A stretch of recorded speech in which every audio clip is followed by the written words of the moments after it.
Assalamualaikum warahmatullahi wabarakatuh.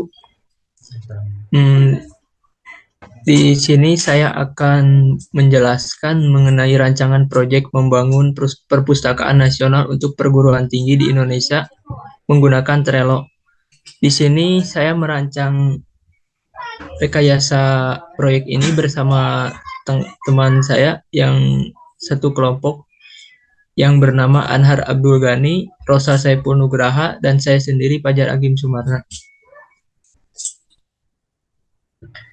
Yang pertama ada mengenai pemakaian tools dari Trello. Dilansir dari situs resminya, Trello adalah sebuah aplikasi manajemen tugas atau task manager. Trello adalah aplikasi yang bisa digunakan oleh project manager atau siapapun yang membutuhkan pengaturan tugas yang sangat banyak agar semua lebih rapi. Aplikasi ini bisa diibaratkan sebuah papan tulis kosong. Lewat Trello, papan tulis ditempel sticky note yang berisi tugas, tenggat waktu, data, serta dokumen-dokumen yang dibutuhkan. Lalu setelah itu ada fitur-fitur dalam Trello. Yang pertama ada board. Fitur Trello yang pertama ini dinamakan board. Board bisa diibaratkan papan tulis sendiri. Di papan tulis ini kamu bisa melihat apa saja yang sedang dikerjakan. Sedang mengembangkan suatu situs, rekan kerjamu sedang merencanakan liburan tim, semua informasi lengkap soal pekerjaan, tugas, dan proyek ada di dalam board ini. Yang kedua ada list. Fitur Trello yang kedua adalah list. Nah, list bisa diibaratkan kotak yang digambar di papan tulis yang menggambarkan progres dari tugas-tugas yang ada. Misalnya, Anda membuat 3 list atau kotak. List pertama diberi nama yang akan datang, kedua diberi nama sedang dikerjakan, dan ketiga diberi nama selesai.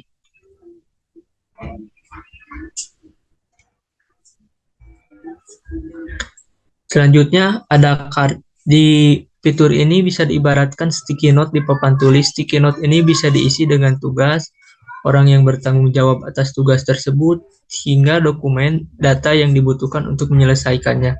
Saat membuat card, Anda menekan pilih add card yang ada di bawah list. Card juga bisa digunakan sebagai suatu pengingat, misalnya aturan atau panduan tertentu dalam menyelesaikan tugas. Selanjutnya ada menu. Menu ada di bagian paling kanan tampilan layar Trello. Menu merupakan serangkaian keterangan dan pengaturan soal tugas-tugas yang sudah diberikan. Misalnya Anda ingin menambah atau mengurangi seseorang dalam pekerjaan tertentu, hingga memberi tenggat waktu atau deadline suatu pekerjaan, kamu juga bisa melihat apa saja yang sudah dilakukan di board ini. Misalnya pemindahan suatu card ke list lain karena proyek sudah selesai atau sedang dikerjakan.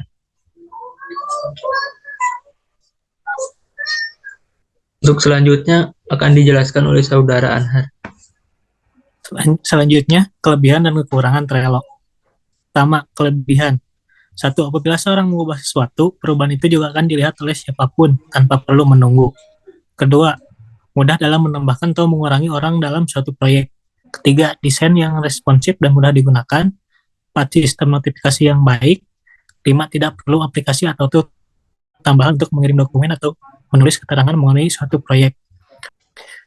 Kekurangannya yaitu harus selalu terkoneksi dengan internet, tidak bisa melakukan pengubahan atau edit komentar, aplikasinya berbayar. Apabila proyek atau tugas semakin banyak, pengaturan tugas tetap sulit dilakukan. Dan terakhir, tidak adanya fitur penambahan kos atau biaya. Bisnis proses atau pendahuluan. Perpustakaan merupakan tempat menyimpan sumber informasi seperti buku dan sumber informasi lainnya selain buku. Seiring dengan perkembangan zaman, sumber informasi yang tersedia semakin beragam. Hal ini menjadi alasan perlunya sebuah sistem informasi perpustakaan.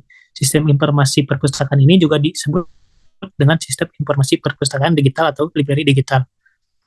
Salah satu tujuan dirancang dan implementasikan perpustakaan adalah untuk meningkatkan efisiensi kerja perpustakaan yang semula menggunakan sistem manual menjadi sistem informasi berbasis web untuk membantu pengolahan database dan mempermudah anggota dalam mencari informasi.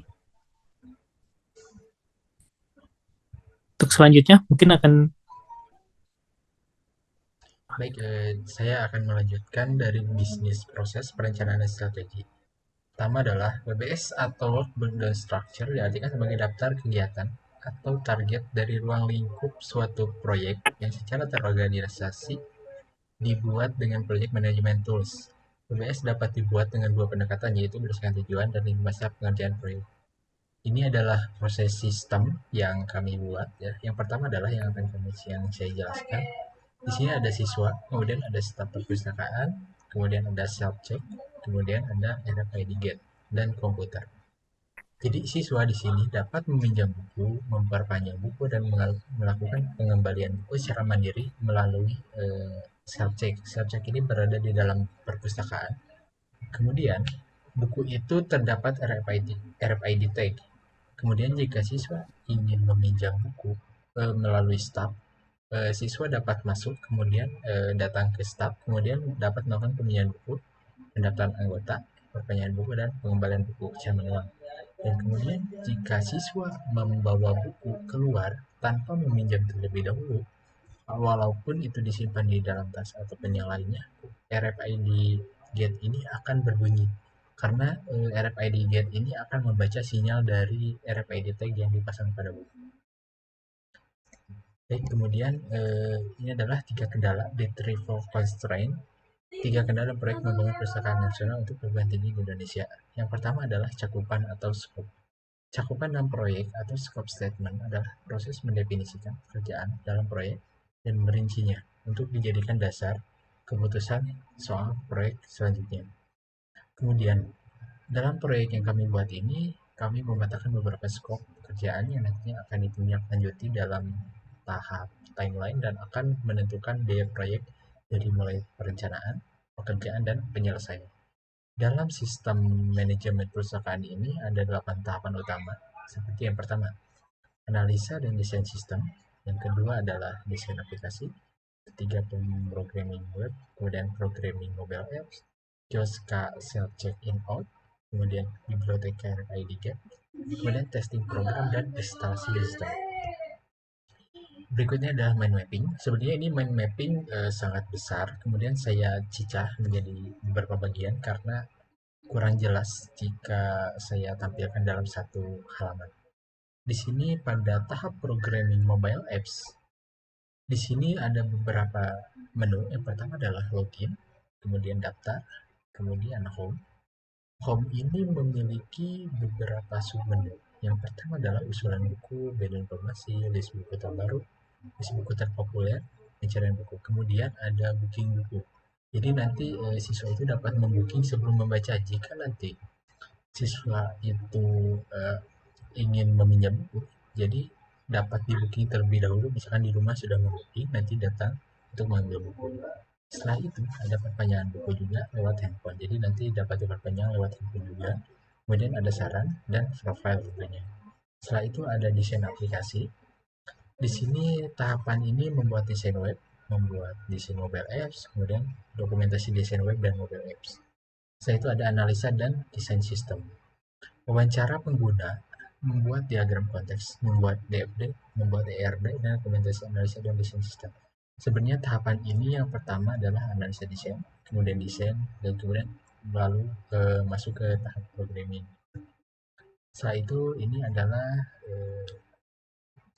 tahap pada testing program. Testing program ini tahapnya di akhir, kemudian saya skip dulu, kita masuk dulu ke web. Di sini adalah web, programming web. Pertama ada login, kemudian ada dashboard. Dashboard terdiri dari beberapa menu. Yang pertama adalah total. Di sini ada total buku, total member, total staff, penerbit dan pengarang. Kemudian di dashboard ini juga ada total harian ini akumulasi. Sekarang peminjaman hari ini ada berapa, kemudian perpanjangan berapa, dan pengembalian ada berapa. Sekarang itu ada chart juga di sini. Di chart ini ada chart sirkulasi mingguan. Misalnya peminjaman minggu ini ada berapa, perpanjangan ada berapa, pengembalian ada berapa. Setelah itu ada top 10 member. Jadi member yang paling aktif. Setelah itu ada peminjaman terbaru, pengembalian terbaru, dan perpanjangan terbaru. Nah, di sini akan tampil data master. Jadi pada aplikasi web ini ada data master yang tentunya akan menjadi acuan untuk sistem ini. Yang pertama adalah data buku. Di menu data buku ini ada nama buku, edit buku, hapus buku, filter, dan cari buku. Kemudian data kategori sama, crew juga, data penerbit sama crew, data pengarang, data jenis buku, data akun, data staf perpustakaan, dan data siswa tentunya. Kemudian Ada juga menu front end management. Di sini fungsinya untuk mengelola data dari front end untuk landing page seperti data artikel, bisa CRUD juga. Kemudian ada data barang, ini CRUD, kemudian data supplier, CRUD, dan pengaturan.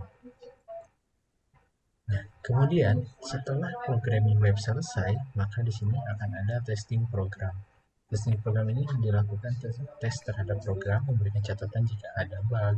Kemudian dokumentasi testing. Setelah itu adalah instalasi sistem. Setting infrastruktur instalasi sistem ke perpustakaan. Yang diinstal di sini seperti alat biblioteka RFID Gate, kemudian Kioska, Self-Check In Out, dan server. Di Kioska ini ada beberapa menu. Yang pertama, peminjaman buku mandiri, kemudian perpanjangan buku mandiri, pengembalian buku mandiri, kemudian ada sensor juga yang menjadi salah satu keunggulan pada sistem ini. Kemudian tentunya ada Kioska. Baik, seperti itu. Selanjutnya akan dilanjutkan oleh Anha. Baik, saya akan lanjutkan. Yang kedua adalah time waktu.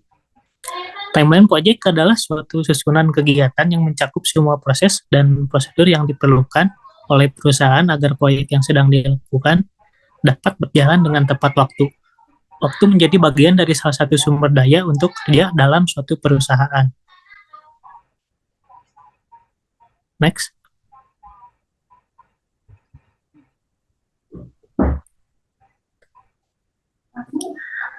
Timeline dalam studi kasus ini, yaitu pengerjaannya proyek memakan waktu sekitar 4 bulan lebih 10 atau 132 hari dari tanggal 1 Maret sampai 10 Juli 2023. Untuk penjadwalannya sendiri, proyek ini ditekankan dalam pembuatan web dan mobile app yang terhitung dari 10 Maret sampai 29 Juli 2023. Untuk timeline project-nya seperti ini. Analisa dan desain sistem dikerjakan tanggal 1 Maret sampai 9 Maret. Desain aplikasi 10 Maret sampai 21 Maret. Programming web 22 Maret sampai 3 Mei. Programming mobile app 4 Mei sampai 10 Juni. Kioska self check in out 10 Juni sampai 23 Juni. Biblioteka RFID Gate 24 Juni sampai 24 Juni. Testing program 24 Juni sampai 29 Juni.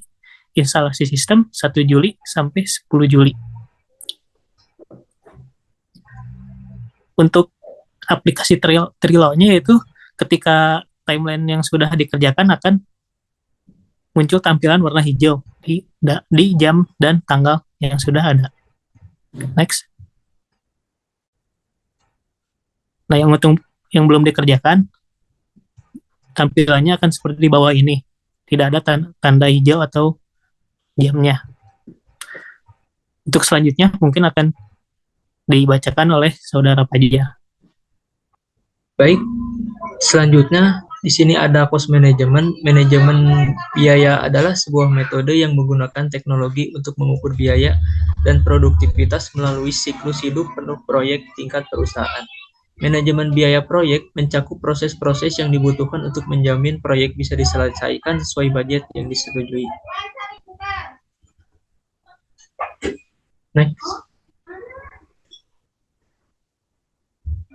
Selanjutnya ada perencanaan sumber daya, apa dan berapa banyak sumber daya yang harus digunakan. Ada estimasi biaya dan sumber daya yang diperlukan, anggaran biaya, alokasi estimasi biaya ke masing-masing item, pekerjaan, garis dasar pengukuran performasi, pengendalian biaya atau pengawasan biaya, pengendalian perubahan terhadap budget proyek. Next. Membuat sebuah estimasi dari biaya dan sumber daya yang dibutuhkan untuk menyelesaikan sebuah proyek, tools, dan teknik. Selanjutnya ada analogous estimate, top-down estimate, estimasi berdasarkan biaya aktual proyek sebelumnya yang dianggap mirip dengan proyek yang akan dikerjakan. Lalu ada bottom-up estimate, estimasi berdasarkan setiap paket kerja terkecil dan menjumlahkan seluruhnya hingga diperoleh biaya total dari sebuah proyek. Selanjutnya ada parametric modeling, estimasi biaya proyek dilakukan dengan memanfaatkan karakteristik proyek sebagai parameter dalam model matematika. Lalu ada constructive cost model atau CCOMO merupakan salah satu model parameter yang terkenal dibuat oleh Barry Boehm. Lalu digunakan untuk mengestimasi biaya pembuatan perangkat lunak berdasarkan jumlah baris code, shortcode lines of code slots, atau function quotient. CCOMO 2 model terkomputerisasi yang sudah tersedia di web. Selanjutnya. Nah, di sini ada contoh estimasi biaya perpustakaan, analisa dan desain sistem. Selanjutnya wawancara pengguna dengan tes.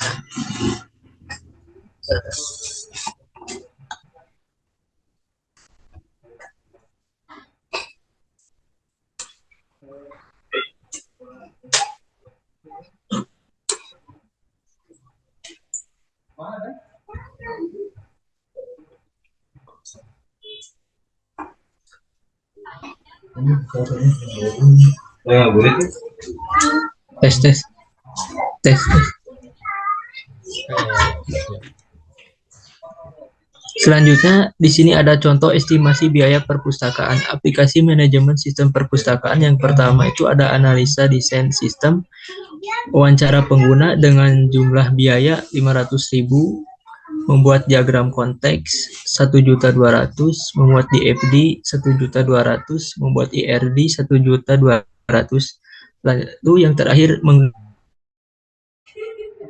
sistem yang tadi sudah dibuat dan dianggarkan 800.000. Selanjutnya ada desain aplikasi, membuat desain web itu membutuhkan biaya 2.500.000. Membuat desain mobile apps membutuhkan biaya 2 juta. Dokumentasi desain web dan mobile apps membutuhkan biaya 900.000. Selanjutnya ada bagian login. Di submenunya ada NIP dan password, membutuhkan biaya 850.000. Di bawahnya ada total. Dalam total itu ada beberapa submenu yang lainnya ataupun fitur. Yang pertama ada buku. Di buku membutuhkan biaya 800.000, member 750.000, staff 700.000, penerbit 700.000, pengarang 700.000. Selanjutnya ada menu fitur hari ini. Di dalam menu total hari ini ada fitur peminjaman. Di dalam peminjaman ini membutuhkan biaya 750.000. Lalu ada perpanjangan 750.000, pengembalian 750.000. Selanjutnya ada menu chart sirkulasi minggu ini. Lalu ada fitur peminjaman minggu ini membutuhkan biaya 900.000, perpanjangan minggu ini 900.000, dan pengembalian minggu ini 900.000. Selanjutnya ada top 10 member, ada membutuhkan biaya 800.000, peminjaman terbaru 850.000. Next. Programming.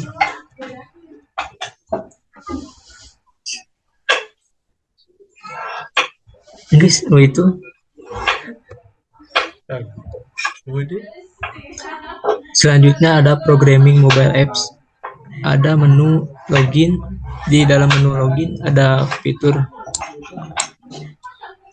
NIS atau NIP password, membutuhkan biaya 850.000, data diri dan password 950.000. Lalu daftar. Di menu daftar terdiri dari fitur data diri dan password, membutuhkan 950.000. Di menu home ada beberapa fitur usulan buku. Dalam usulan buku ada lagi tambahan usulan buku, membutuhkan biaya 1.500.000. Banner informasi 800.000, list buku terbaru 800.000, list buku terpopuler 900.000, pencarian buku 1.200.000, booking buku 1.700.000, perpanjangan buku 1 juta, saran, jenis saran dan isi pesan 1.200.000. Untuk menu profile di sini ada fitur edit profile, show profile pengguna, membutuhkan biaya masing-masing 700.000. Lalu ada peminjaman buku mandiri. Di sini membutuhkan biaya 2.500.000, perpanjangan buku mandiri 2.500.000, pengembalian buku mandiri 2.500.000, sensor pembaca buku di biblioteka membutuhkan biaya 32 juta, sensor pembaca buku di biblioteka. Selanjutnya ada kios 7.500.000. Lalu ada biblioteka RFID Gate sebesar 56,400 juta. Selanjutnya testing program. Di dalam testing program ada fitur melakukan tes terhadap program, membutuhkan biaya 1.500.000, memberikan catatan perbaikan 500.000, dokumentasi testing 700.000. Lalu yang terakhir ada instalasi sistem. Di dalam instalasi sistem terdapat dua bagian. Yang pertama setting infrastruktur, membutuhkan 3.200.000, lalu instalasi sistem ke perpustakaan 6 juta. Jadi untuk menyelesaikan proyek ini ada beberapa biaya ya yang harus diperhitungkan terlebih dahulu. Berikut beberapa biaya yang perlu diperhatikan. Termasuk biaya yang tadi yang sudah disebutkan. Selain biaya untuk bahan-bahan, ada juga biaya tenaga kerja, biaya untuk membayar pekerja atau tenaga ahli yang terlibat dalam proyek, termasuk gaji, upah, tunjangan, asuransi kesehatan, dan lain-lain. Selanjutnya C, ada biaya bahan untuk membeli bahan yang tadi sudah disebutkan. Ada biaya peralatan untuk menyewa atau membeli peralatan dan mesin. Lalu ada biaya transportasi untuk transportasi bahan, peralatan, dan pekerja dari tempat satu ke tempat yang lain. Mungkin cukup sekian yang bisa saya jelaskan mengenai rancangan pembuatan perpustakaan ini. Sekian, bila ada kesalahan mohon maaf. Sekian, terima kasih. Wassalamualaikum warahmatullahi wabarakatuh.